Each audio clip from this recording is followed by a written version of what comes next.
先不要笑。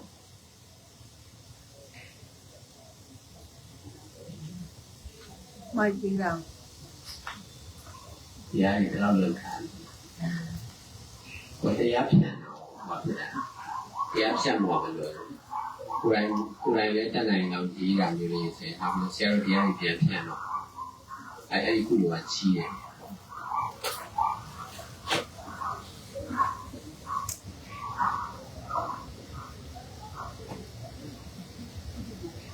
ခုတင်ပါတယ်ဆရာတော်ဗျာဒါတော့ဒီတရားစခန်းမှာလူအများကြီးနဲ့လာတဲ့အခါကျတော့စိတ်ထဲမှာတော့ဆရာတော်ပြင်ပေးထားတဲ့အတိုင်းပဲတိထားပြီးတော့ကိုယ်စိတ်ကိုဖြစ်လာတဲ့စိတ်ကိုတိထားပြီးတော့စောင့်ကြည့်ပြီးတော့လုပ်ပြီးတယ်ဗျာလူအများကြီးဆိုလို့ရှိရင်စိတ်ကပုံဖြစ်နေတယ်ပေါ့နော်သိချင်တဲ့စိတ်တော့ဖြစ်တယ်ဗျာဒါနဲ့လာတဲ့အခါကျတော့ဆရာတော်မကြောက်လာခင်မှာတော့ကျွဲတော့နေမကောင်းဖြစ်တယ်ဗျာနေမကောင်းဖြစ်တော့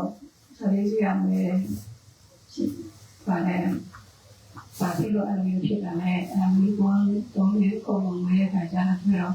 ကိုယ်စိတ်ကိုပြန်ပြီးတော့ဒီတဲ့အခါကျတော့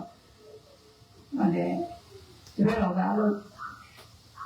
အဆွေရမ်းကြည့်တယ်ဗျာမလို့ရလို့ရှိရင်တော့စိတ်ထဲမှာနေလို့ထိုင်လို့မကောင်းအဲ့လိုဖြစ်တယ်ဆရာလေးတို့ကလည်းခဏခဏတင်ပြီးရှင်များလုပ်လို့ရှိရင်ဆိုလည်းမလုပ်နဲ့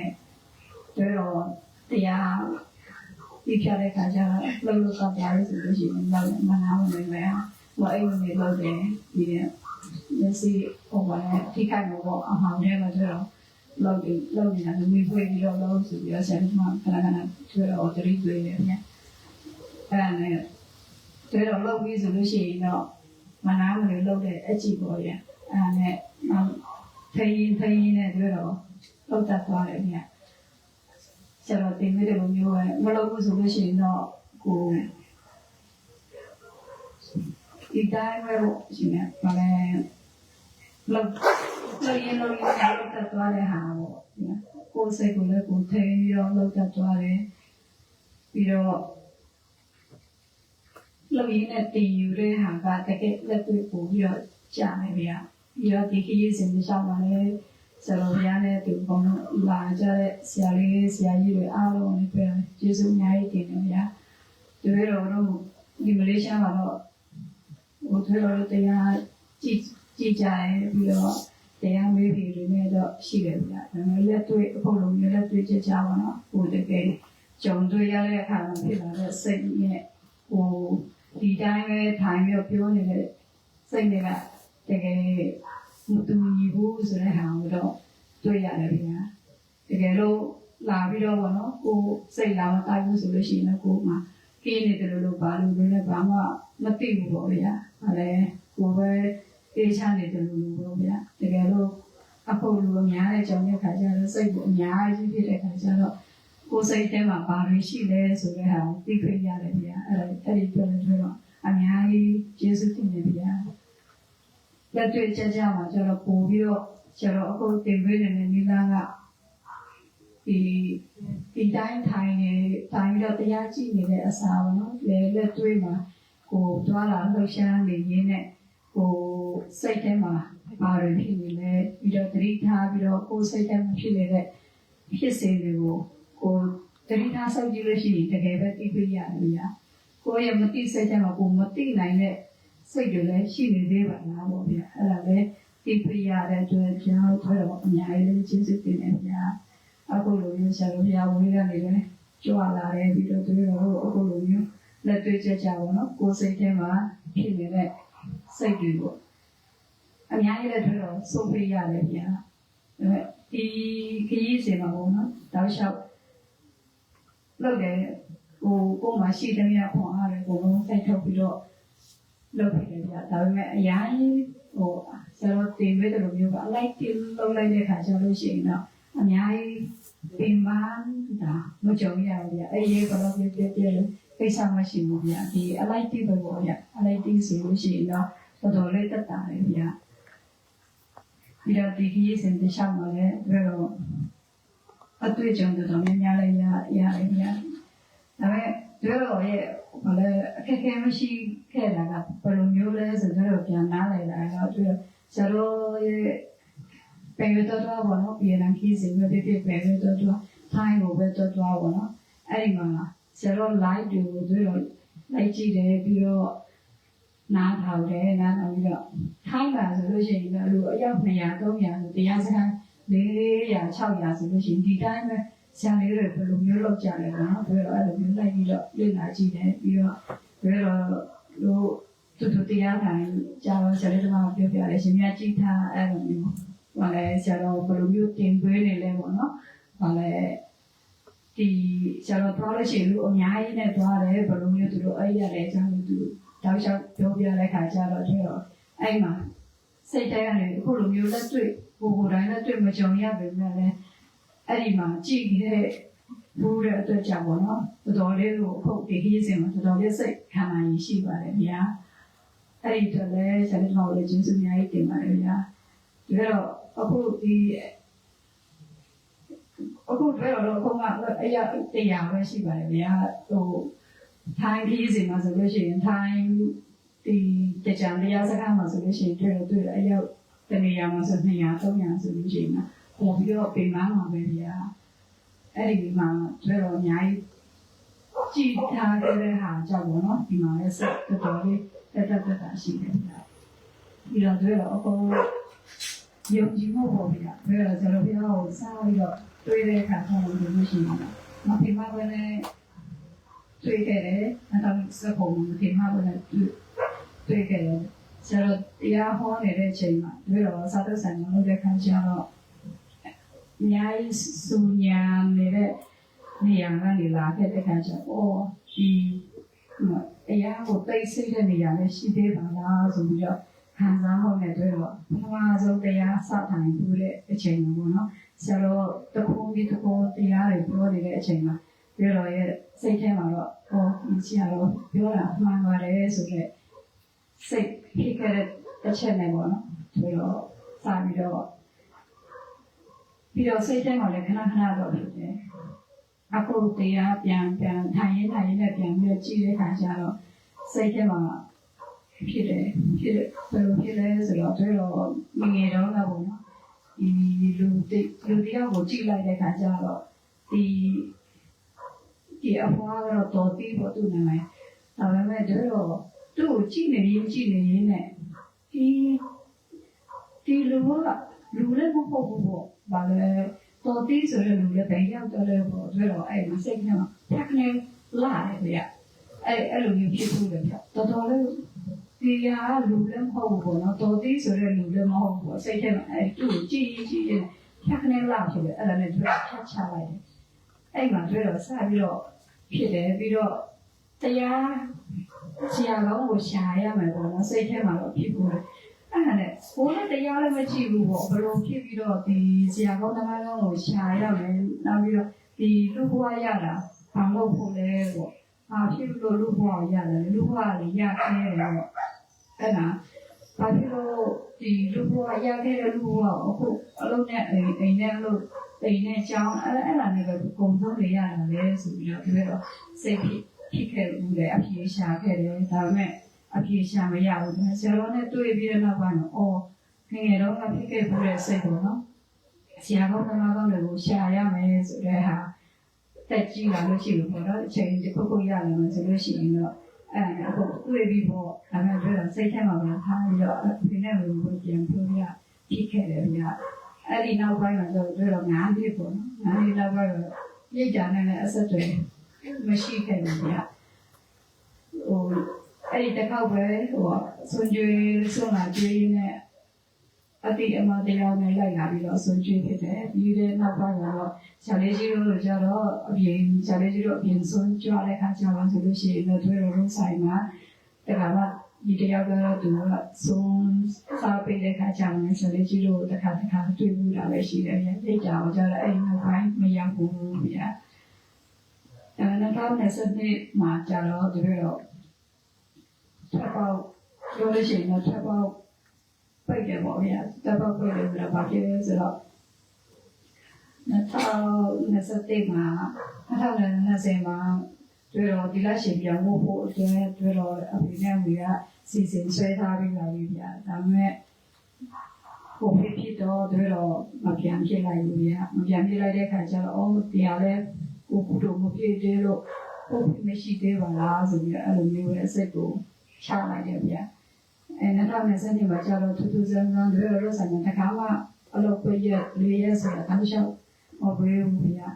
2ရက်ပဲပေါ့နော်ပြောပြီးတကူဆိုလို့ရှိရင်2ရက်ပဲသူတို့ပိတ်ပေးတယ်အခု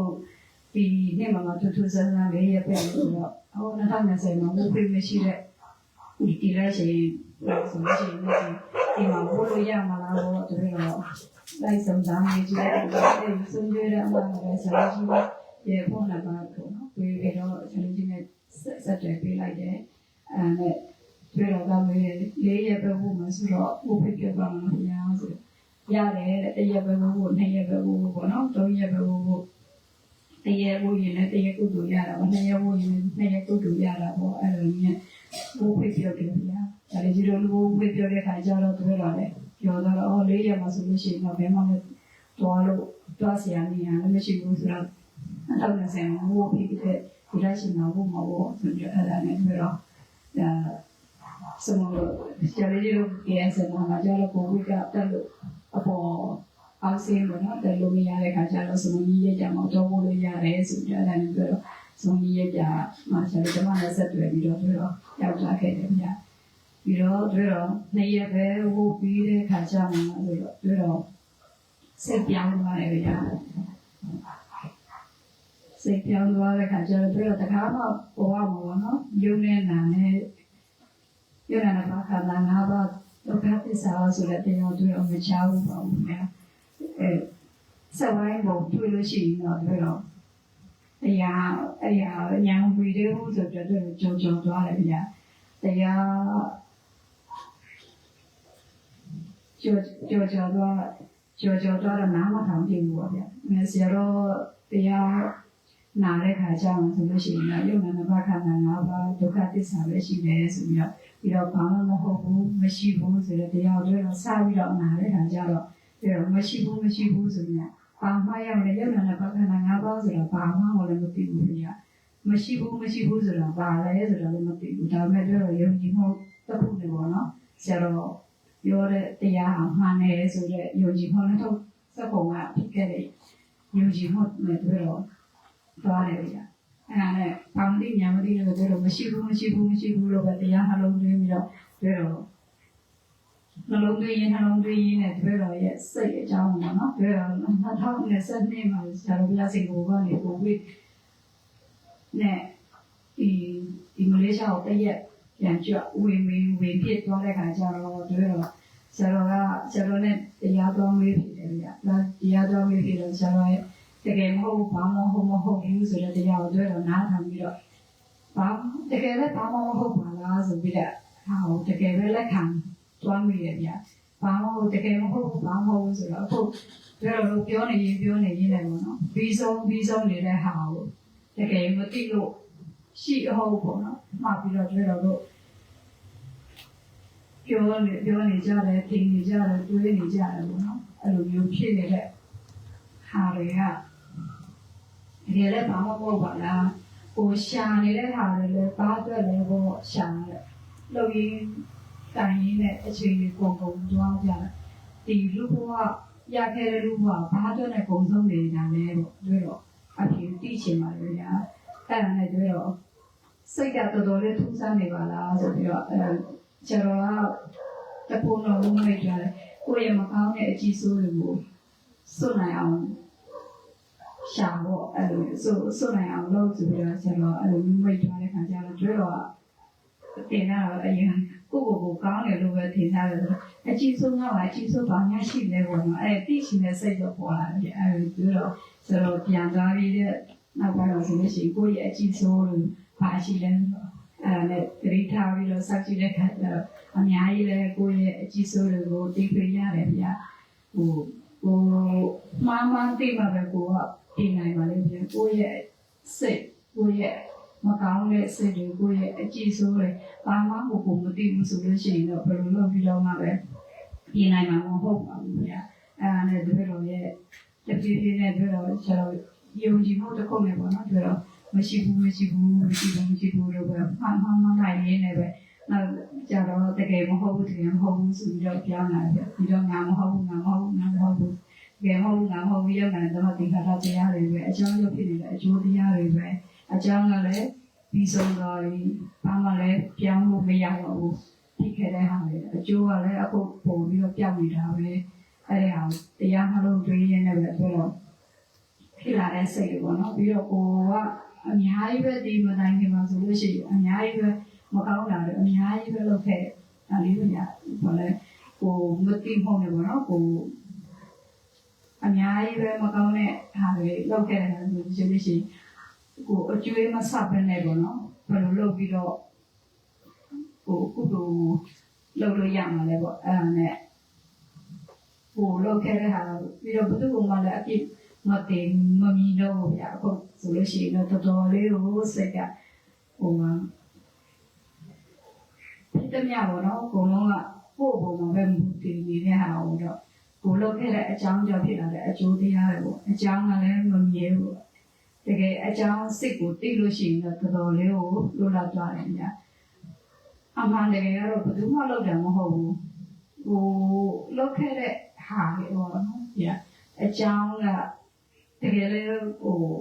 ကျွန်တော်ပြောတယ်လို့ပြောတယ်ဟိုတရားသူကြီးကတော့သူအမိတ်ချလို့ရှိရင်မှားချင်မှားအောင်လေဗျတကယ်ကိုလုပ်ထားတဲ့ကံရဲ့အကြောင်းကတကယ်အကျိုးကလည်းကွက်တိပဲပေါ်တယ်ဗျအဲ့နဲ့တကယ်တော့အော်ဒါအကြောင်းကျိုးပဲကျွန်တော်ပြောတယ်အကြောင်းကျိုးပဲအကြောင်းကလည်းအနိစ္စဒုက္ခအနတ္တပဲပြီးဆုံးလာကိုဘာမှလည်းပြောင်းလဲလို့မရတော့ဘူးလက်ခံရုံမှတပါတော့နော်ဘာမှလည်းပြောင်းလဲလို့မရတော့အခုပေါ်နေတဲ့အကျိုးကလည်းအခုအနိစ္စဒုက္ခအနတ္တပဲပြီးဆုံးနေတာပဲပေါ့ဗျာအဲ့ဒါလည်းပြီးဆုံးခြင်းနဲ့ပဲဒီကတော့လက်ခံရင်းနဲ့ဒီကတော့ရေမကောင်းတဲ့စိတ်တွေကောင်းတဲ့စိတ်တွေရောပေါ့နော်ဒါလည်းမမြဲဘူးဒီကတော့မကောင်းတဲ့စိတ်တွေဆိုလို့ရှိရင်ဒီကတော့အလုံးလုံးခင်ကြရဲပေါ့ဒါ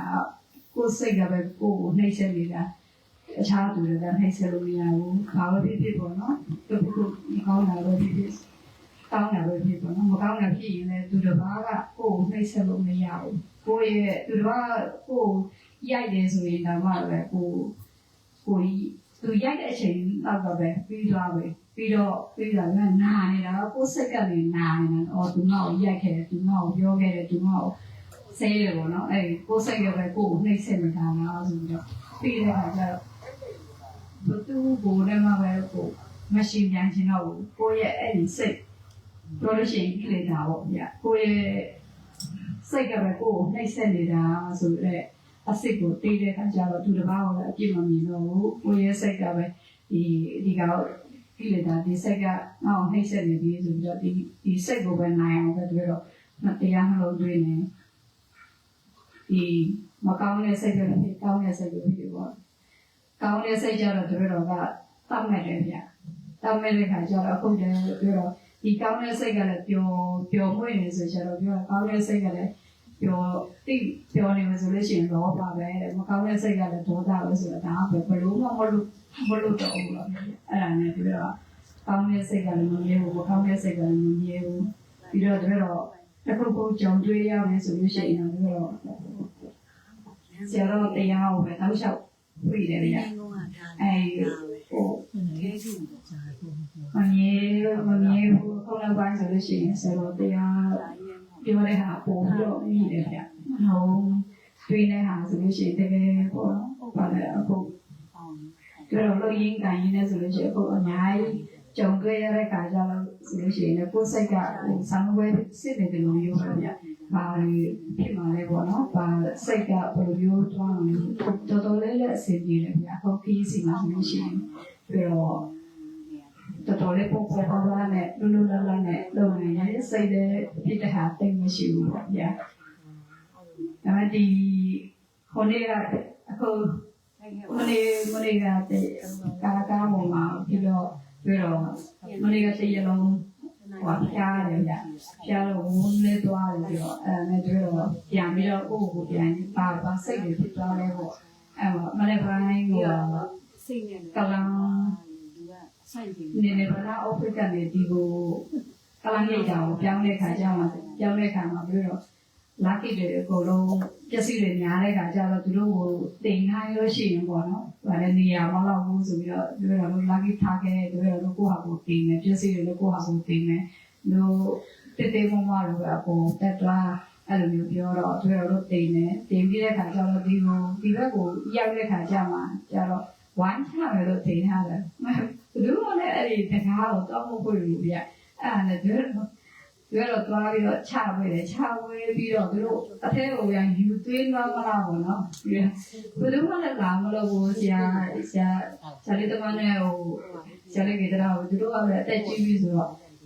လာခဲ့တွေတော့တော်တော်လေးကိုလေးတယ်ဗျခုနကကြီးပြောမှန်းကဖောင်းဖဲတောင်းပြီးတော်တော်လေးလေးတယ်သူတို့ရှင်ရမလို့နဲ့သူတို့ဆွဲချမယ်ပြီးတော့မယူသွားနဲ့ပေါ့နော်ပြီးတော့လူငယ်တွေကိုတို့တော့ကြည့်တဲ့ခါကျတရားပေါ်လည်းလာပြီးတော့မဆွဲဘူးချပွဲတာတော့ချဝဲလို့ရတယ်ပေါ့ဗျာဒါပေမဲ့ဟိုအထဲကတော့ကိုလာကိစကိုလာယူပြီးတော့တွေးပေါ်တော့အဲ့လိုမျိုးလည်းပြောစိတ်တော်လေးစိတ်ဖြစ်သွားတယ်ဗျာအဲ့ဒါဟိုပြန်ရှာတွေးတဲ့ခါကျတော့အခုတော်တော်လေးတက်တာတော့တယ်ဗျာအော်အဲ့မှာဖြစ်သွားတဲ့ဒေါ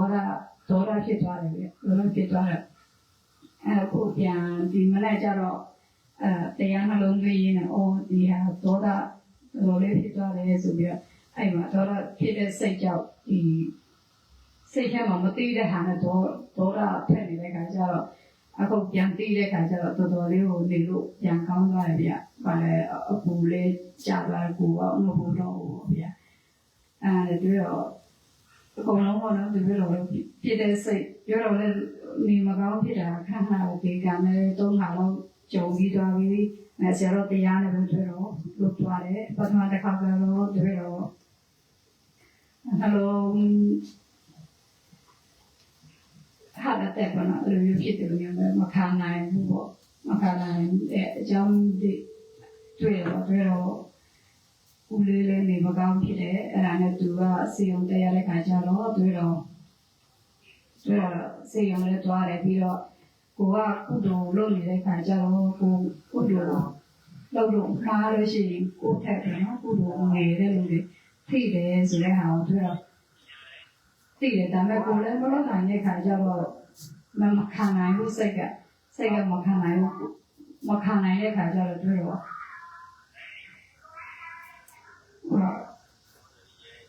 အဲ့ဒီနေ့ညမှာတွေ့တော့ဟာအတက်လိုမျိုးပေါ့နော်ဖြစ်သွားတယ်ဒါပေမဲ့ဆရာတို့ရဲ့တရားပြိထားတဲ့ခါကျတော့တကယ်မဟုတ်ဘူးဆိုတဲ့အားနဲ့တွေ့တော့ပြန်ပြီးတော့လွတ်လာခဲ့တယ်ဒုတိယတစ်ခါလည်းတွေ့တော့ဖြစ်တယ်ဒါပေမဲ့ဆရာတို့တရားနဲ့ပဲပြန်ပြီးတော့လွတ်လာခဲ့တယ်အခုတော့တော်တော်လေးပေါ့နော်စိတ်တော်တော်လေးပေါင်းလို့ဆိုပေါ့နော်လက်ခံနိုင်တယ်ဆရာတို့တင်ပေးတဲ့နီလာပေါ့နော်တကယ်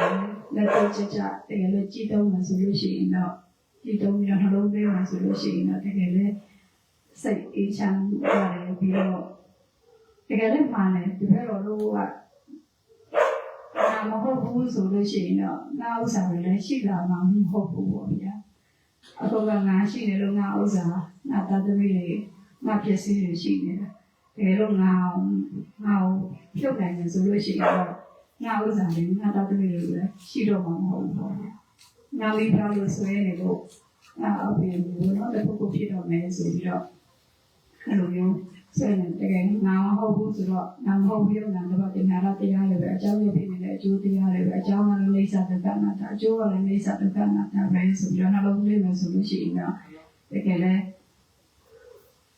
ပုံမရှိလို့ရှိရင်ပုံမိပါလေမရှိတာတော့ဘူးဗျာဒါတော့အခုဆိုလို့ရှိရင်တော့ဘယ်လိုရင်းကြီးတွေပေါ့ကတော့အဖေနဲ့ဝင်ဆိုတော့အဖေနဲ့မျိုးလည်းဒါတော့ကကိုအရင်ဖြစ်တယ်နာမဟုတ်ဘူးဆိုတာနာမဟုတ်ဘူးဆိုတာအဖေလည်းမဟုတ်ဘူးအဲ့ဒါနဲ့ဒါတော့အခုဆိုအဖေနဲ့ဝင်လည်းဒါတော့ဆက်ကြမှာတိတ်ပြီးတော့ဆို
ဆရာတော်ဘုရားဟောတဲ့ကျေးဇူးများတင်ပါတယ်ဗျာဒီတော့ဆရာလေးကြီးတွေဆရာတော်ကျေးဇူးများတင်ပါတယ်ဗျာကိုဒီစဉ်မှာပါလာတဲ့ဆရာကြီးဆရာလေးတွေအားလုံးကိုအရင်ကျေးဇူးတင်ပါတယ်ဗျာအခုလိုမျိုးပါဘယ်လိုဒီတွေ့ကြကြပါဆရာတော်ဘာလို့ဒီလိုဒီလိုကိုဆရာရဲ့မကောင်းတဲ့စိတ်ရောကောင်းတဲ့စိတ်တွေရောကိုယ်ကမြင်ပြီးတော့ပြည့်ပြည့်ရပြီးတော့ငယ်လို့ကိုယ်မှာပေါ့ဆရာတော်ပြောလို့ကိုယ်ကကောင်းတဲ့စိတ်တွေကိုယ်ရဲ့အကြည့်ဆုံးလို့ဟုတ်ပါဘူးကိုယ်ရဲ့အကြည့်ဆုံးရောကိုယ်ကဘာမှမကြည့်ဘူးဆိုလို့ရှိရင်တော့ဘာမှဖြစ်ရမှာမဟုတ်ဘူးအခုကျတော့တင်ပေးလို့ကိုယ်စိတ်ကိုဘုဒ္ဓရိထားပြီးတော့အစိတ်ပြုလို့ရှိရင်ကိုယ့်ရဲ့ကောင်းတဲ့စိတ်ကိုမကောင်းတဲ့စိတ်ကိုရောတိတ်ပြပြီးပြရတယ်လူအများနဲ့ဆိုပုံပြောလွယ်လို့ပါတယ်ဗျာအများကြီးတော့တိတ်ပြရတယ်ဟိုမြင်းမြန်းဆန်းဆန်းတိတ်ပြရတယ်ပေါ့ဗျာကိုယ့်အကိုကြည့်လို့ရှိလို့ရှိရင်တော့ဘိုးကကိုယ့်ကိုကောင်းနေတယ်လို့လည်းလို့ထင်နေပေါ့ဗျာဒါနဲ့တကယ်လက်တွေ့ကြကြကိုပိုက်လာတဲ့ခါကျတော့ကိုယ်မှဖြစ်လာတဲ့စိတ်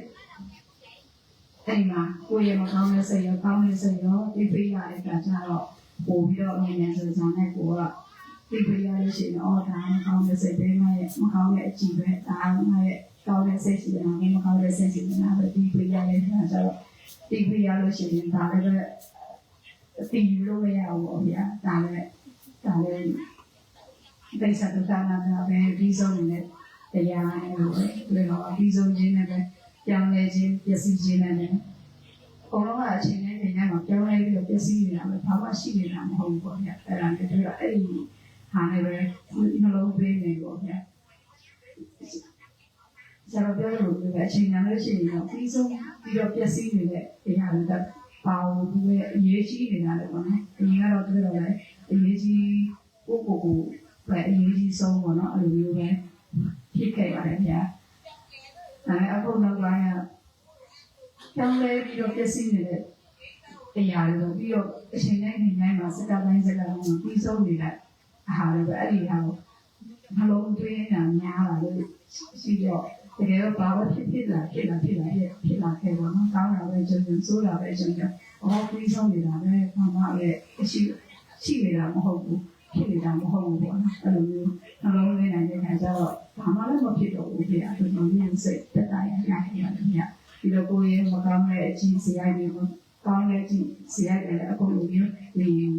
ဆရာတော်လာတဲ့ဒီစီမရှောင်းနေတာအများကြီးသိရတဲ့အတွက်ပြောတော့အများကြီးလည်းသိပါမယ်ပြောတော့မာမပြင်နိုင်မှာလို့ဗျာဒါကောင်းတဲ့စိတ်မကောင်းတဲ့စိတ်ဆိုဒါလည်းပဲကိုကအတီးပြီးတော့နေရမှာမဟုတ်ဘူးဒါလည်းမမြဲဘူးဒုက္ခပဲပြီးတော့စိတ်အဲ့ကိုပိုင်ကိုစားလို့ရအောင်ဗျာဒါလည်းအမှတ်တရားပဲဒါမှလည်းဖြစ်နေတာမဟုတ်ဘူးပေါ့နော်တကယ်လည်းဆရာတော်ပြောတယ်လို့ဘာမှဟုတ်နေတာမဟုတ်ဘူးဘာမှမဟုတ်ဘူးတကယ်လည်းမဟုတ်ဘူးဆိုတာတကယ်ပဲမှန်ပါတယ်ဗျာဒါတော့အခုကျင်းလေးကြီးပြစီခြင်းပြီးဆုံးသွားအချိန်တိုင်းတော့ပြီးဆုံးနေတာပဲဟာလေကောင်းတယ်လို့ဆိုးတော့တယ်အချိန်ကြီးနဲ့မရပြီးဆုံးနေရတယ်ပဲမလုံးဝနဲ့ခါကြတော့တော်လေးကိုတက်တာပါလေဗျာအဲ့ဒီတော့ကျေးဇူးများကြီးတင်ပါတယ်ဆရာတော်ဗျာတရားစတဲ့မော်နေပြီဘူးစာရင်းကဒီပါဒီဆရာတရားနဲ့တင်ပါဒါတရားစတဲ့ပါတယ်ဟုတ်ပြီတိုင်းပေါ်အောင်နာကြည့်မှန်ပါဘူးအဲ့ဒီတရားနဲ့ကြည့်ဘယ်ချက်ပါတရားလဲမှန်ပါဘူးလေဒါတော့ဆရာဆရာကြီးတရားပြီးတော့我觉得如果到那时候是第三学期才有呀耶，发生什么变变嘛的呀？第三学期才有呀，不管呀，然后呢，后面呢，对啦，也第三学期才有呀，对呀。比如那个是去的，才有对呀那个。我看过，比如谁老天嘛，谁比如说那个对呀那个。အဲ့ဒါတရားနာလို့ရှိရင်ပြီးတော့ဝင်ကိုကြာလာတဲ့အပုံကအော်ဒီတရားဆိုပြီးတော့နာတယ်ပြ။နာပြီးတဲ့အခါကျတော့အဲ့ဒီကိုအစင်မပြေနေတဲ့ဟာပေါ့နော် စိတ်အစဉ်တွေနဲ့ဟောတရား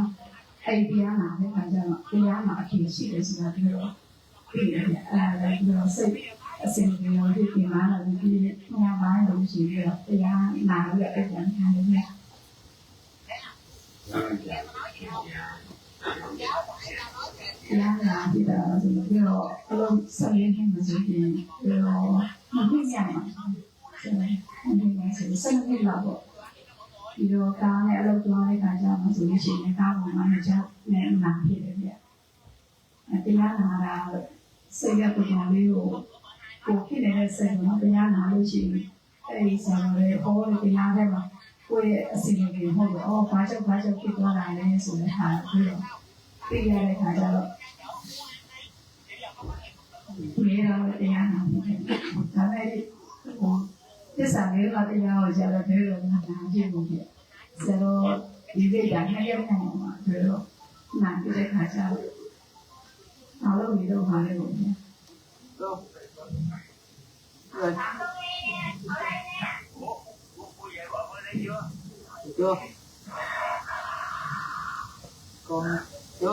còn ban ngày đó Phần phong mà mẹ lên bài ban ngày đi dạy cho ba rồi thì nên không mới đi ví dụ với đồ xíu phải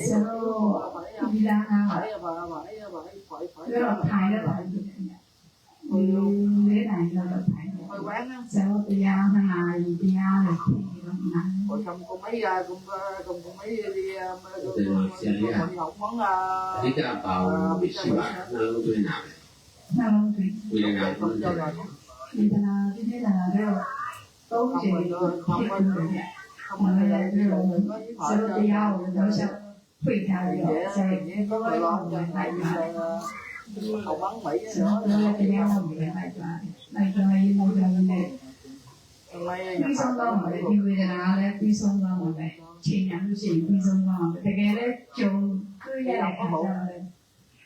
cái đấy là thằng này đấy nhỉ xong con đi cái không có một số không nhỉ đấy cái đó đầu tiên thằng này về là một số quy xong này chính là gì quy xong lo ấy quy xong là kiểu là thằng này như là thằng thằng này chịu một điều và cái đồ hỏi là trong cái này thì cái lúc anh mà bây giờ là đã tiến hành để khả ra là không chỉ là cái đồ là ta lấy quy sông ra mà về quy sông ra mà về rồi hàng cái đồ cô này nó tôi chia sẻ những cái đồ bây giờ là này nhiều rồi là cái đồ cái giá thành như này chỉ là về tôi lấy một hàng cái dầu của họ như thế là mình thấy là đi càng như này bây giờ quy đô chỉ là cái quy xong thì tạm để khởi động từ quang rồi quy đô là về này để cái là quy đô để khởi động là tôi rồi cái cô bây giờ là cái là nào khi là từ một khi là khởi động ta là ở trong giao khi là ở chỗ thì là về rồi ở trong về ở trong là về đây giờ thời gian là nào của thì lúc bây giờ tháo đâu thể đi cái hàng ở chỗ này là cô phải gì mà cô này là khởi động là ai cô này ở chỗ là cô nó là cháu hai người thì ở chỗ khi mà cô phải lâu lâu thẳng sau rồi cô mà bé sẽ học chứ rất là gì đấy nhỉ là số ấy ở chỗ số này ví dụ về tôi đọc hàng ngày sẽ ở tôi đó cái yang đối với này sẽ đó là mà sẽ đó tôi học thì là sẽ đó hồ là cái gì khi mình là sẽ tôi sẽ không bây giờ mình nào là nó học tốt nó học khổ những cái vì đó luôn là bây giờ rồi rồi khi lúc gì mình là tham gia về các thành viên là quy tham gia rồi là anh chọn tại đây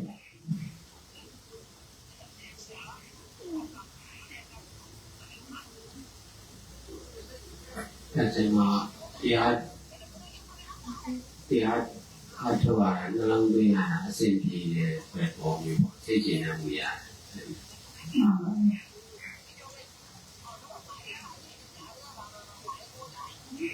အဲ့ဓမ္မဥပဒနာကိုနှလုံးသွင်းနိုင်အောင်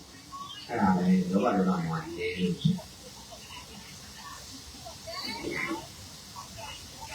တရားရည်နဲ့ဉာဏ်နာတယ်ဟိုကမရှိပါလို့ပေါ့တရားစကနေပြီးမှဒီနေ့နိုင်ကျင့်မှလို့ဆွဲရတယ်ချင်းအဲ့လိုကျင့်နိုင်တယ်ဟိုရတာတော့မဟုတ်ဘူး ဒီဆရာလေးရဲ့ပုံစံတော့ဒီစစ်သားကြီးတရားနဲ့အာရုံဆရာပြိုင်တရားကိုပုံမှန်နားထောင်ပါတရားနှလုံးသွင်းတဲ့တရားကိုသုံးတတ်တာပုံမှန်ပါတာဒီတော့ကျမ်းမာရေးနဲ့ပတ်သက်ရင်ဝေဒနာကိုရှုနေတာဝေဒနာရှုတာကဆယ်ကိုယ်နဲ့ဝေဒနာကိုရှုတော့တရားကိုရှုတယ်နောက်ပိုင်းဓမ္မနုပဒနာတရားနဲ့တရားမျိုးနဲ့တော်လေးနားနဲ့ပြောင်းပြန်အားလည်းဓ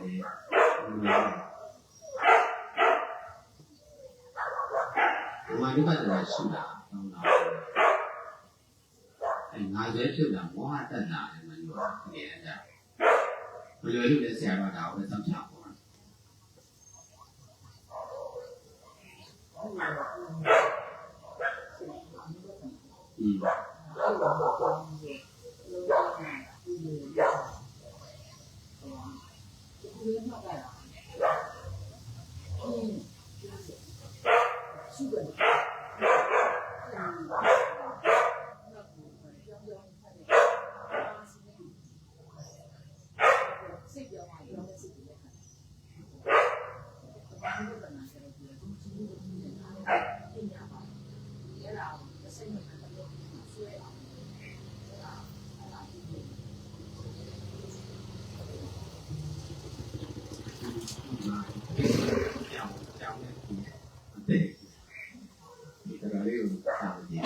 ကြောင်ရလဲလာ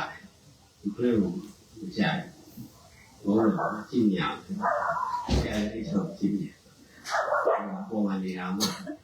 ပြန်ဖြစ်နေတယ်မရတော့ဒီအကျင့်တော့ငါ့ကိုခံပြီးသားလို့အဲ့လိုပဲပါနောက်လာရွေးပါအဲဒီရမယ်ကြောက်ကကြောင်နဲ့ထွေးတဲ့ကြောင်တိုင်ပေါ်ဖြစ်တယ်ဒီကလည်းဟိုမှာသွားပြီးတော့အောင်ရရှိတာအောင်ပြီးရင်ကြောင်နဲ့လာပြီးတော့ကိုကြောင်လည်းမခံပြီးသားလုပ်နေတော့ရှိတယ်ဘာလို့မရပါဘူးတော့ပြရအောင်မရှိနိုင်ဘူးစိတ်တွေစကားမပြောရင်သဘောတရားအဲ့ဒါသူတို့တရားနဲ့ဘယ်လိုမှမရှင်းတော့ဟောတာငါလည်းသူများအောင်လို့ပြောပြတော့ကိုယ်လည်းပြန်လုပ်တာခံပါလားအဲ့ဒါကိုယ့်ပြည်ကိုဘယ်လိုမှမမြင်နိုင်တော့ဘူးဒီနေ့ကြောင်းဒါကလုံးလာလို့ရှိတယ်ကြာကြောက်တယ်။ဒါပေမဲ့အဲ့ဒီဒီကေကေလောက်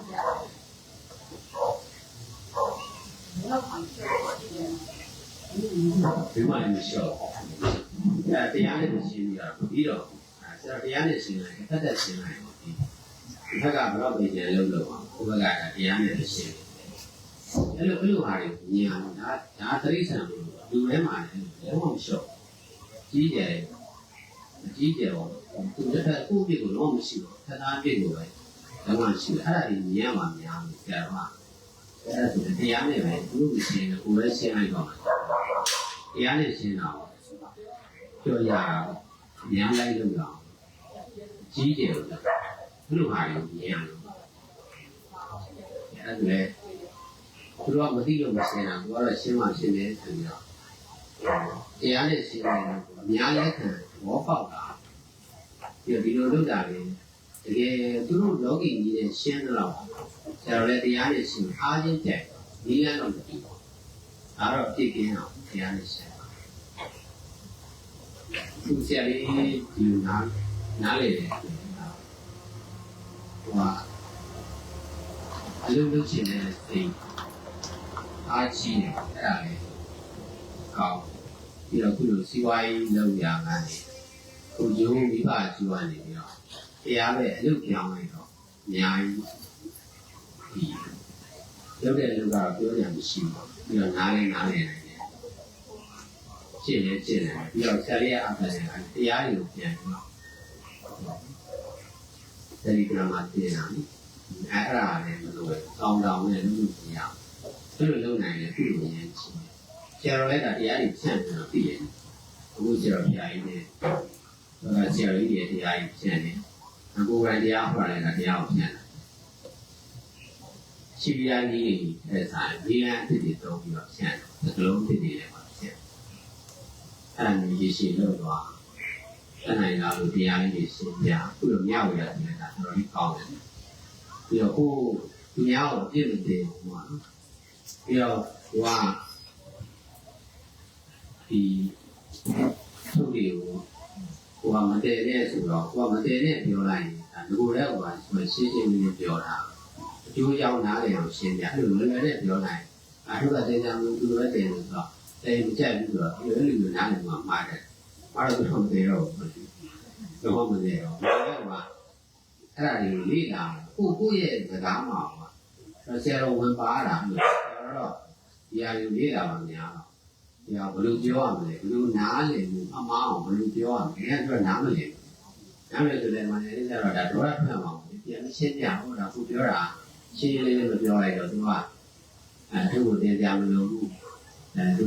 ဘာလို့ကိုယ့်ကိုလည်းသူ့လိုပဲတည်နေဆိုတဲ့ဘောတရားမျိုးပေါ့သူလည်းနားပါတော့အဲ့ဒါနားမလည်ဘူးဖြစ်တာအဲ့ဒါကသူတို့တို့ကုညီရတယ်မခက်ဘူးအဲ့ဒါကို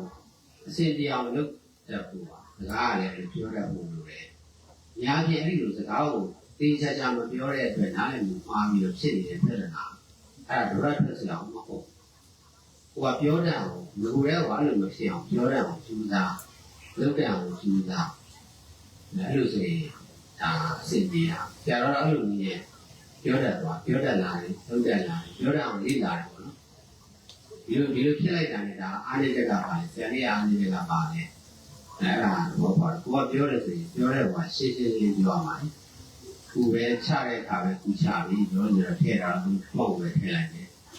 အဲ့ဒါကာမဆံမှာဆိုလို့အဲ့ဒီပေါ့နော်ဒီစားရှင်းလေးမလုပ်နိုင်ဘူးဒီနေရာနားလည်မှားမှာအဲ့နားလည်မှားစီတဲ့အတွက်ကိုလုပ်တာကဒါကိုယ့်ရဲ့အဖြစ်ကိုမပြောတတ်တဲ့အဖြစ်ပေါ့နော်ရှင်းရှင်းလေးစကားကိုရှင်းရှင်းလေးနဲ့ဒီကြကြမပြောတဲ့အဖြစ်ပေါ့ဒီဘာကိုနားလည်မှုမှားစီတာကိုကမပြောရလို့မှားတာအဲ့တော့ဒါကိုဖြစ်တယ်ဘာမှတော့ဖြစ်ရမရှိဘူးအေးစားပြောတတ်တယ်ဆိုလည်းဘာမှမခုညီနေကြမရှိဘူး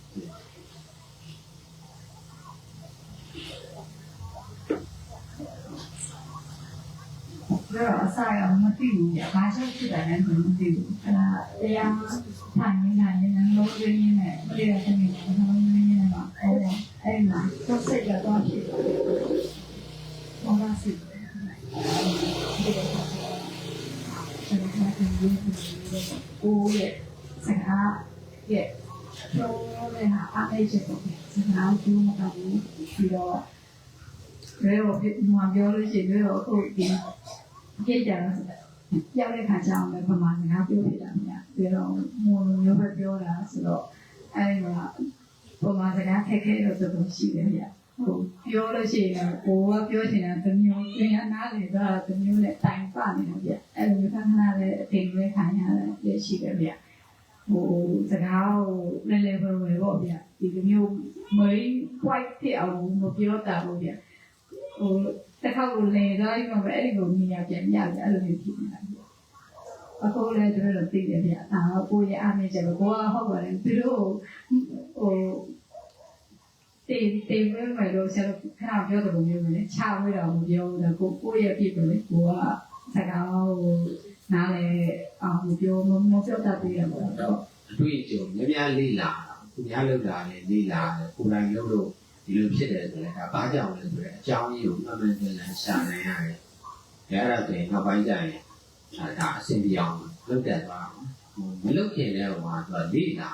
တယ်။ပြင်ဒါလည်းပညာပဲ။ပညာအရင်သင်ရတဲ့ဘောတော့ပြီးတော့မှလုပ်ရင်းနဲ့သင်ရင်းနဲ့လုပ်အဲ့လိုလုပ်မှအဆင်ပြေအောင်လုပ်လို့ရတယ်။ဘုံကြီးကြတော့စိတ်ပြတ်သွားပြီးတော့မှသူများကိုနားလည်အောင်မပြောတတ်တဲ့ဒီမစီမံတတ်တဲ့ပေါ့ကိုယ့်ရဲ့အပြစ်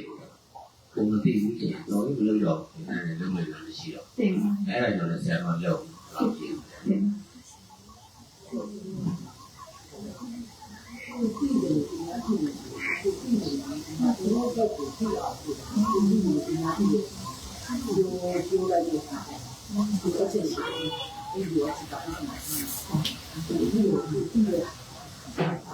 现在差的是不是？A 的，听到这个，听到这个，地理啊，这个，地理啊，不仅要地理。ဒီလိုပါလေရှိပြီခိုင်းနေကြလားတရားဒီပါရေးတာဒ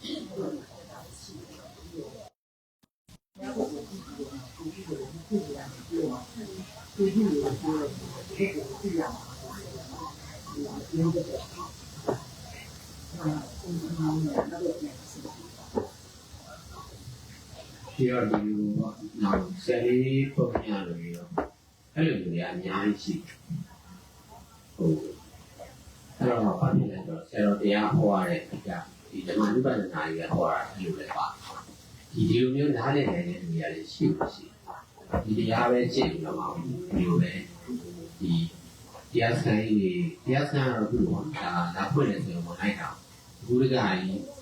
ဟိုအချင်းရှိထိုင်မှရေလို့အဲ့လိုမျိုးလေးဒီကိုပြင်းပြထန်ထန်ပေါ့အဲ့လိုမျိုးကျင်ပါဘူးကြာကြာရလို့ပေါ့ဆရာတော်လည်းဒါအများကြီးလေးလာတာဒီလိုဒီစနစ်တစ်ခုပဲအများကိုချပြတယ်ဘုရားတော့အများလက်ခံလာတယ်ဘောဒီကုသိုလ်ပြည်နယ်တွေလက်ခံတယ်ဒါအခုတရုတ်တွေလက်ခံလာကြတယ်အိန္ဒိယတွေလက်ခံလာတယ်လောဘဒေါသမောဟရဲလို့ဆိုရင်ဒီလိုပဲလုပ်တာလေအောင်ဒါတော့အဲ့ဒါစိတ်ကျင်မှုရမှာပဲဒါဆိုဘယ်တော့ပဲအေးနေတဲ့ရှင်းစိတ်ကမရှင်းတော့ကိုကြည့်ရှာနိုင်ကိုကြောင့်သိပြုတ်နေတဲ့ညာရှိဆရာကအာနာပိနာပြုတ်ညာကဒီမှာဒီလိုတရားဒီလိုမျိုးတရားကိုလည်းဒီပေါ့ဒီလိုနည်းလမ်းနဲ့ကျင့်လာတယ်ဒါတခြားနည်းတွေနဲ့ပေါင်းကျင့်လာတယ်ကျင့်ပေါ့ဒါအချင်းချင်းထိုင်တာတို့ဒါအစားဆိုဖြုတ်တာအဲ့ဒီဆိုဖြုတ်တာလို့ကျင့်လာတယ်ကျင့်အောင်အဲ့လိုကြီးပြင်းထိုင်ကျင့်မှရင်တော့ဟုတ်ဝိရိယအောင်ရမ်းရောဆရာလည်းတော့လူလူကိုနဲ့ကိုက်လူလူပဲတင်းတရားတွေနားထောင်ပြီးတော့ကျင့်ခဲ့တာကိုကျင့်လို့မျိုးရော24နာရီပါတိုင်းနေမှာဒါကျန်တဲ့လူတွေလည်းအဲ့ဒီဘောတရားကိုကိုချင်နေတယ်အဓိကတော့စိတ်ကျင်နေမှုရတယ်ဒါကိုတရားနဲ့ပတ်သက်ပြီးတော့ကိုကြောင့်ကိုသိလာတယ်ကိုတိုးတက်လာတယ်ဆိုတာပေါ့မသိဘူးကိုပြောင်းလဲလာတယ်သိရတယ်ဒီတရားလည်းတရားဟောတဲ့တရားတွေဒါတွေ3000ကျော်နေသင်မဲ့လည်းဒါမတက်တဲ့လူမတက်ပါဘူးအဲလိုတက်တဲ့လူကလည်းရှိတာ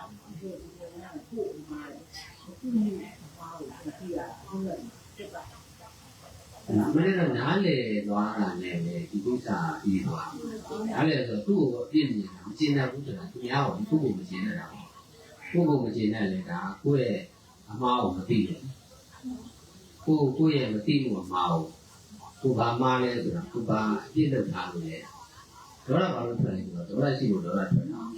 မနေ့ကတရားပဲဟောတာကိုတရားဖြစ်နေပြီးတော့ဒါကိုယ့်ရဲ့ဒေါသဖြစ်တာလည်းသိတယ်လို့ဒေါသမဖြစ်တော့ရင်လည်းသိမှာပဲအဲဒီပေါ်ပြီးတော့လောဘဖြစ်တာသိတယ်လို့လောဘဖြစ်တာသိမှာလောဘမဖြစ်တော့ဘူးဆိုလည်းဒါသိမှာပဲအဲဒီသတိလက်လွတ်တာသိမှာဟောသတိကမြင်သွားပြီ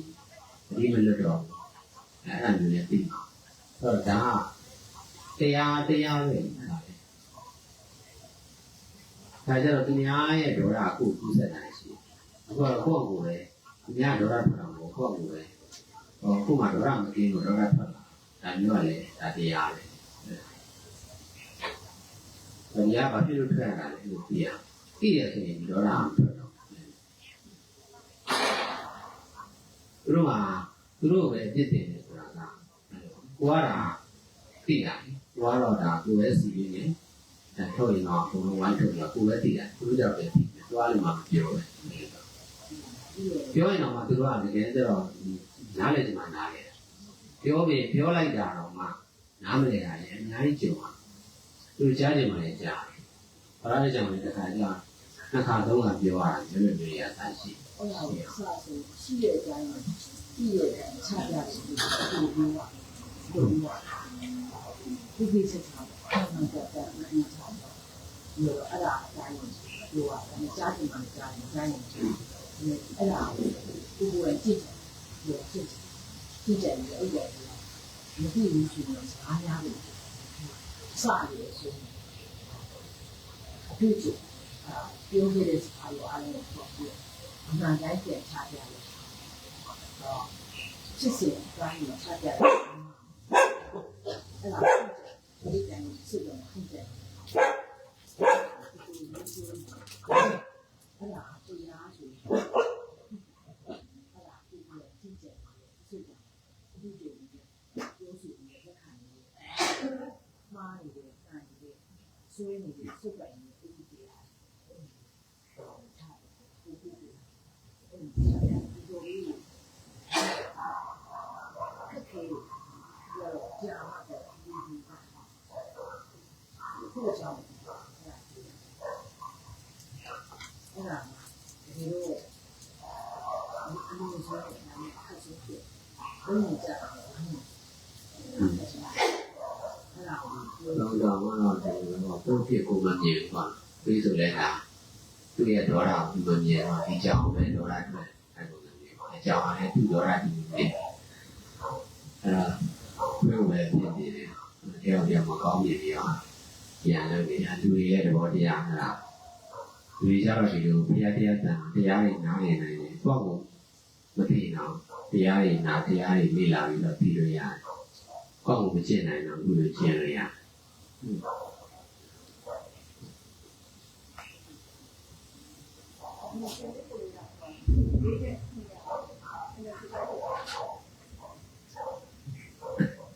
ပါတယ်ဒါတော့နေတဲ့ပဲပြရတော့နေတဲ့ပဲလာလို့မလို့ဒါတော့လာခဲ့ရတယ်နေရမြောက်ပါပြောတော့စိတ်ကြောင်လာတယ်စိတ်ကိုကြောင်တော့ဟောဆိုတော့တရားဟောတဲ့ဘာလို့ဒီလိုရှိနေဘာမှမဟုတ်ဘူးဒီတရားအခုတော့လုံးတဲ့နေရာမှာတော်လေးတော့ပြောလို့ရှိရင်ခေါ်လဲမနေ့မိုးလေးနာပြီးဆိုလို့ရှိရင်တော့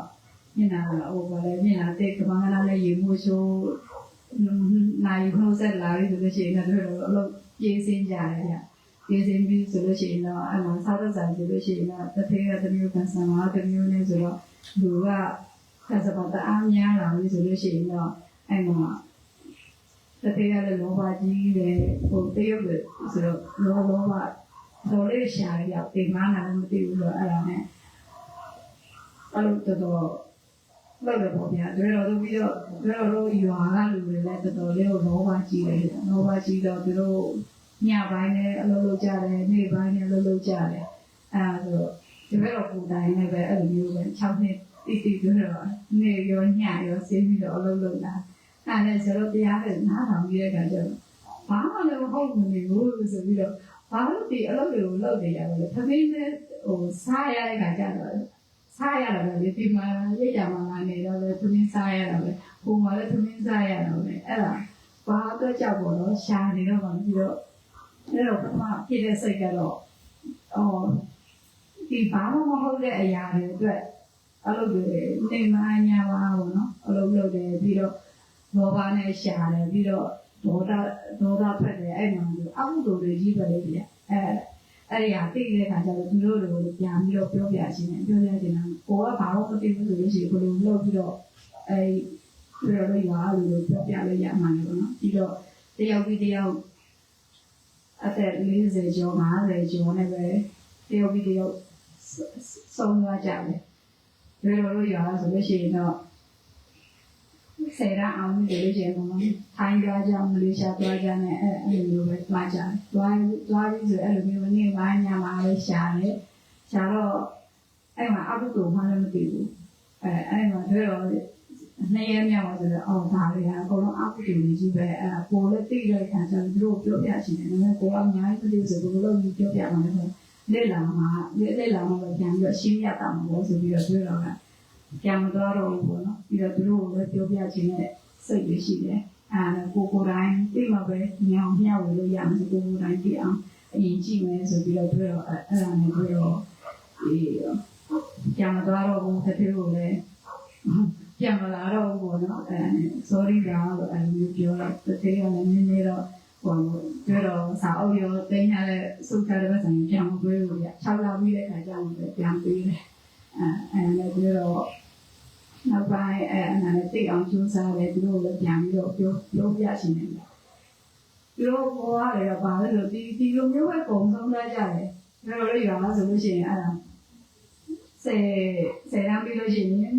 တက်လာတယ်ကျွန်တော်ကိုနိုင်တဲ့ဆယ်တန်းအောင်ပြီးတော့တက်လာတဲ့ခါကျတော့အဲ့ဒါနဲ့အလုပ်လုပ်တယ်အလုပ်ပတ်စံရှာတယ်ရှာပြီးဆိုလို့ရှိရင်တော့ဟိုအသက်20ဆိုလို့ရှိရင်တို့တော့ပဇင်းခံကြတယ်ပဇင်းခံလို့ရှိရင်ရွာမှာကျတော့အများကြီးကုန်ကြတယ်30 50ဟိုအားလေးပေါ့ပြောလို့ရှိရင်တော့ခုလိုလုပ်ရင်းနဲ့အဲ့တော့တစ်နေ့3နေ့လောက်ပြင်ပြီးမှရှာထားတယ်ရှာထားပြီးတော့ရွာပြန်ပြီးတော့ပဇင်းခံပြီးရင်ပြန်တက်လာပြီဆိုလို့ရှိရင်သူတို့ဟိုမင်းပဇင်းခံပြီးဆိုတော့မိမယူဖို့မင်္ဂလာဆောင်ဖို့ပြန်ရှာပြန်ပြီးတဲ့ခါကျတော့အဲ့မှာရှာပြီးတော့စုပ်လို့ရတဲ့ဟာဆိုလို့ရှိရင်တော့မိမပြန်သားတယ်မိမပြန်လာပြီးလို့ရှိရင်တစ်ချက်ပဲနေလို့ပြီးရင်ပြန်တက်လာပြီးတော့ခလေးရောမဲဆိုပြီးတော့ပြန်သွားပြန်ရနေ3နေ့တော့ပြန်သွားပြီးတော့ခလေးယူတယ်ခလေးမိုးပြီးဆိုခလေးစရိုက်ကလို့လဲဆိုပြန်တက်လာတယ်တခါမှလည်းအဲ့ဒါနဲ့တိုင်ကောက်ပြီးတော့တခါမှလည်းရောမနေရပဲနေပေါ့နော်ဒါတော့ဦးလေးဆိုခုတေတဲ့တိပဲသူမလေးရှာမှာပဲသူရတော့မှသူစောက်ထားတဲ့အိမ်နဲ့ပေါ့သူမနေရရှာပဲနဲ့သူဒီမလေးရှာမှာပဲဆုံးသွားရရှာတယ်ပေါ့ဒါတော့ပြင်းကြတယ်ဒါနဲ့ပဲပေါ့နော်သူတို့ဒီဘက်တော့ပုံထိုင်တယ်မပြန်ဘဲနဲ့အဲ့လိုမျိုးပဲလုပ်နေတယ်ဘာကြောင့်လုပ်နေတာလဲပေါ့နော်သူတို့လည်းအခုကျွန်တော်ဒီနဲ့တရားနဲ့တွေ့တဲ့အခါကျပြန်ပြောရချင်းတယ်အဲ့ဒါပြီးတော့ယောဂအဲ့လိုတကယ်ပြောလို့ရှိရင်ဒီပုံနဲ့အကုသိုလ်နဲ့ပဲနေနေတာလေပြပါလဲဒေါသနဲ့ရှာတယ်ပြီးရင်စိတ်ဆိုးတယ်ဒေါသတဲ့တဲ့ဒီပုံကိုပြီးတော့သူတို့အလုံးစုံလုပ်လို့ရှိရင်တော့ဒါပေမဲ့လည်းတကယ်လို့တရားနဲ့အခုဒီကရှင်ကိုဆိုလို့ရှိရင်တော့တော့တည်ပြီးပြအဲ့ဒါဆိုကိုကုသိုလ်ရတာကကိုရဲ့ကျန်စိတ်ဥဒ္ဒအာဟာရဆိုတော့ကိုရဲ့ကုသိုလ်ကအသက်ကုသိုလ်ကံကတော့အသက်60တိပဲနေရမယ်ဆိုလို့ရှိရင်ဟုတ်ပြောအလုံးနှလုံးလုပ်လို့ဆိုလို့ရှိရင်ပြောတော့တောင်းရင်နဲ့ပြောတော့ရဲ့ကုသိုလ်ကပုံသွားပြီးတော့အသက်30လို့ဆိုပြောတော့တေမှာတိချတယ်ဗျအဲ့ဒါနဲ့သူတို့လည်းပဲအဲ့ဒါဘာလို့တက်ရှိချင်းနဲ့မနေကြလဲဆိုတော့သူတို့လည်းအဲ့လိုမျိုးပဲလုပ်ပြအသက်ကိုမှပါလာတဲ့ကုသိုလ်ကံကတော့အသက်60ခုနဲ့ပြန်လို့နေပြရလို့လည်းကိုသုံးလိုက်တဲ့ခါကျတော့အများကြီးသူများတွေတစ်နှစ်ဆသုံးလိုက်တဲ့ခါကျတော့မြန်ကုန်တော့မြန်တေချိန်မရောက်ပဲနဲ့တေထွက်ကြကုန်တယ်ပေါ့ဗျာအဲ့ဒါကိုလည်းတို့ပြန်ပြီးတော့ပြောပြရှင်တယ်သူတို့အဲ့ဒါနဲ့ပဲတွေ့တော့မပြန်တော့ဘူးပေါ့နော်အပြီးပို့ပြတာလည်းပါပါတယ်ဗျာ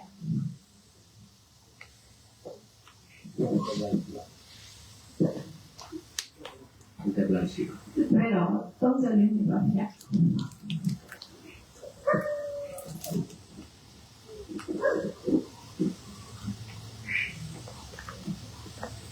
ဒီတရားလေးမြင်ရပါပြောရည်တော့ကောင်းပါလေလို့ကြာမယ်ပုံနဲ့ဒီ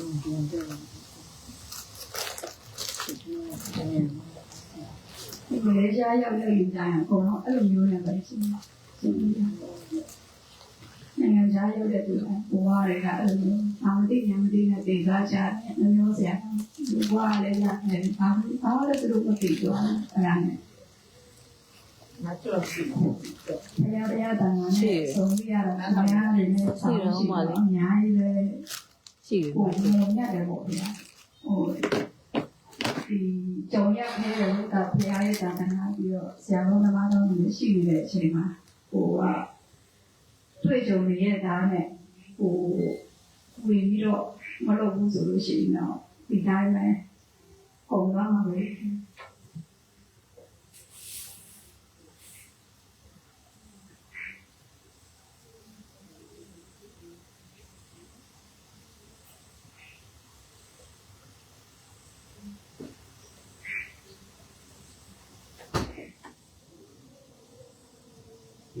စာလေးတွေမှာကြီးတော့ပြေးကြုံနေရတယ်ပြန်လေးဒီပေါ်ပြောတတ်တယ်အဲဒီကြီးပြီးတော့မှဒီရပါတော့နေမှာလည်းအာနာကြည့်ပေါ့ တိုင်းလာပဲပြောဖို့ဒီလိုပြောဖို့ကြတော့မလွယ်ဘူးကျန်တာဓမ္မဝိပဿနာကစုပြရအောင်နားလည်အောင်ရှင်းပြဖို့မလွယ်နားလည်တယ်လည်းမလွယ်တရားကျင့်တာသူကဒီကံနဲ့ကံရဲ့အကျိုးပေးပုံကနားလည်မှားနေတာဆရာကြီးအားလည်းကဒီဓမ္မဝိပဿနာတော့ပေါ့နားလည်နိုင်တယ်အဲ့ဒါမျိုးရှားတယ်အဲ့ဒါကြတော့ပို့ပြီးတော့ပြောဟောဖို့လိုတာပါတခြားတရားတွေကြတော့ပြောဟောမယ်လို့လည်းညာဓမ္မဝိပဿနာမလွယ်သေးဘူး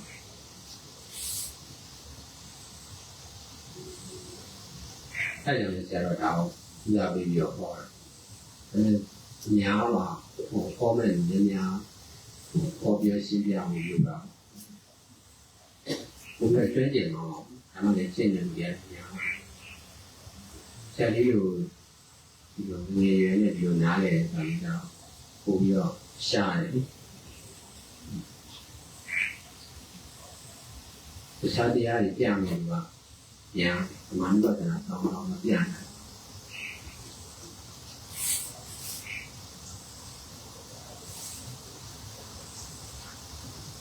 ဘူးဆရာနေနဲ့လည်းဒီမှာလာပြီးတော့ပြန်လမ်းမှာရေးတာလောက်ပြန်လာတာဒီလိုမျိုးဒီပြန်ရင်းနဲ့တော့ဒီမှာဒီတရားလူတွေပါတရားလုပ်ဖို့ဝိညာဉ်ဒီလက်ရှင်ကိုလည်းအဲ့ဒီမှာဒီတရားဘုရားဘာသာတွေပါနေတိုင်းဒီမှာဆုံးပေါ်ဖို့နာမည်ပါဝိညာဉ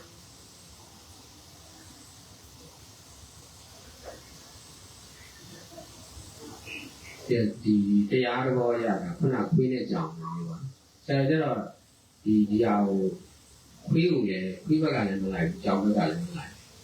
အဲဒါကြောင့်ဆရာရှိရဲ့အချိန်မှာဒီလိုမျိုးကြိုက်ပြီးတော့မှတရားကိုတောင်းအောင်သိပါမျိုးတော့အဖြစ်မခံဘူးဒါတော့တရားနဲ့ရေးရေးလောက်တာဘုရားကတော့ဘာမှမပြောဘူး။အဲဒီမျိုးခုနကလည်းကြောင်ပြုတ်ကြလို့ပြုတ်ကြရင်ဘုရားအမှတ်တွေကြိုက်တယ်ဒီမျိုးဒီလိုအပေါ်ခုံလိုက်တော့ပြန်ပြုတ်ကြဘူးမှာ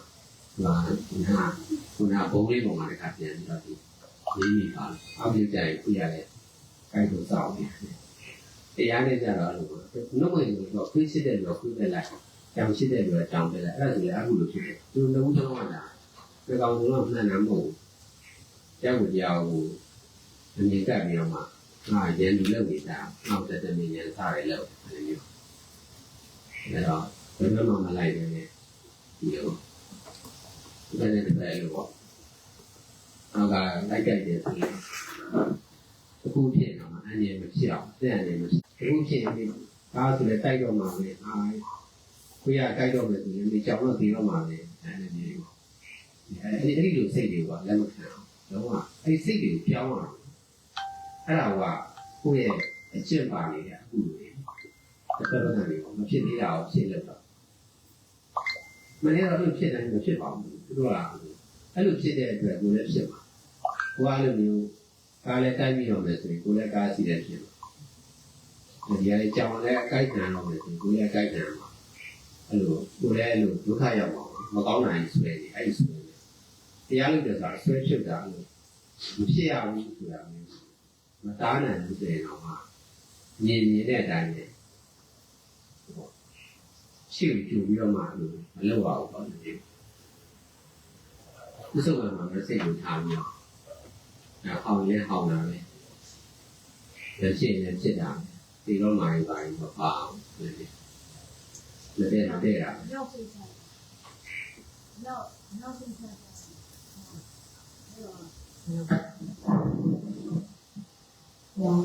မြောက်ကိုကြောက်တယ်ပြောလိုက်တယ်ကြာမြောက်ဟောပေါ့တကယ်တမ်းကျတော့ဒီတော့တရားအားထုတ်နေတာလေကြာ